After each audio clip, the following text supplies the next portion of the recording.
স্বপ্ন যাবে বাড়ি আমার। ফেসবুকে এই স্ট্যাটাস দিয়ে ২.৫ বছর পর দেশে ফিরছিলেন ওমান প্রবাসী মোহাম্মদ বাহারউদ্দিন। কিন্তু তার সেই স্বপ্ন বাড়ি ফিরেনি, বরং তিনি ফিরেছেন পরিবারের সবার লাশ নিয়ে। বুধবার ৬ই আগস্ট ভোরে বাহারউদ্দিনকে নিয়ে বাড়ি ফিরছিলেন তার স্ত্রী কবিতা, মেয়ে মিম, মা মুর্শিদা বেগম সহ স্বজনেরা।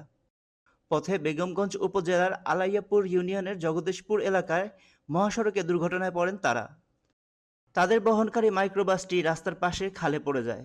এতে প্রাণ হারান বাহারের মা, স্ত্রী, সন্তানসহ পরিবারের ৭ সদস্য। দুর্ঘটনায় নিহতরা হলেন ওমান প্রবাসী বাহারের স্ত্রী কবিতা আক্তার, তার মেয়ে মিম আক্তার, মা মুর্শিদা বেগম, নানি ফয়জুন নেসা, ভাতিজি রেশমা আক্তার ও লামিয়া আক্তার এবং বড় ভাইয়ের স্ত্রী লাবণী আক্তার। তারা সবাই লক্ষ্মীপুর সদর উপজেলার উত্তর জয়পুর ইউনিয়নের চৌপল্লী এলাকার কাশারিবাড়ির বাসিন্দা। জানা গেছে ভোর ৫টা ১৫ মিনিটের দিকে হঠাৎ দ্রুতগতিতে মাইক্রোবাসটি পানিতে নেমে যায়। এরপর পরিচালক খালের পানি থেকে বের হয়ে পালিয়ে যান। সে চন্নগঞ্জে চন্নগঞ্জ পূর্ব বাজারের একটু আগে চেয়ারম্যানের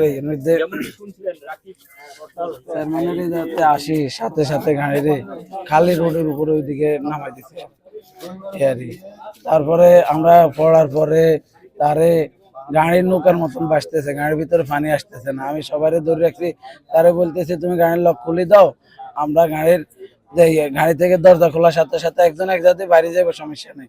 সে কি করছে, গাড়ির গ্লাস খুলে সে নিজে বাইরে গেছে।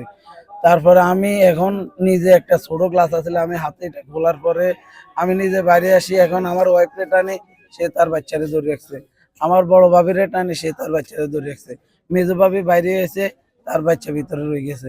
আমার মারে টানতেছে, আমার মা তার মারে ধরে রাখছে, আমার নানুরে। বাস এই ৬ জনটা আমি আর বাইর করতে পারি নাই, এরা আসেও নাই। বাস পানি যখন একটু হয়ে গেছে, পানি প্রেশার দূরে ছিল, আর এরা বাইরেতে পারে না, গাড়ির নিচে চলে গেছে। বাহারউদ্দিন সহ ৫ জন গ্লাস ভেঙে বের হয়ে আসতে পারলেও বাকি ৭ জন গাড়ির ভিতরে আটকা পড়েন। তারা প্রায় ২ ঘন্টা পানির নিচে ছিলেন। প্রত্যক্ষদর্শীরা বলছেন, আমরা ফায়ার সার্ভিসের কাছে ডুবুরি চাইলে তারা জানায় এখানে ডুবুরি নেই। বেগমগঞ্জ ও মাইজদি থেকে ২টি ইউনিট এলেও তারা কাউকে উদ্ধার করতে পারেনি। পরে হাইওয়ে পুলিশ রেকার দিয়ে গাড়িটি ওঠানোর পর মরদেহগুলো উদ্ধার করা হয়। বাহারউদ্দিনের আত্মীয় মোহাম্মদ সুমন বলেন, কিভাবে এ শোক সহ্য করব জানি না, পুরো পরিবার শেষ হয়ে গেল। এলাকায় নেমে এসেছে শোকের ছায়া।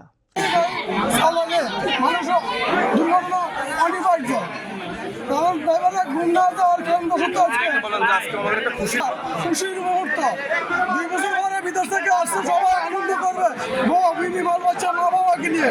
এখানে এখন কান্দার রুল, আমরা এলাকাবাসী সবাই শোকে মাতল, আমরা কান্না কাটতেছি। ৭ জন মানুষ নিহত চোখের সামনে।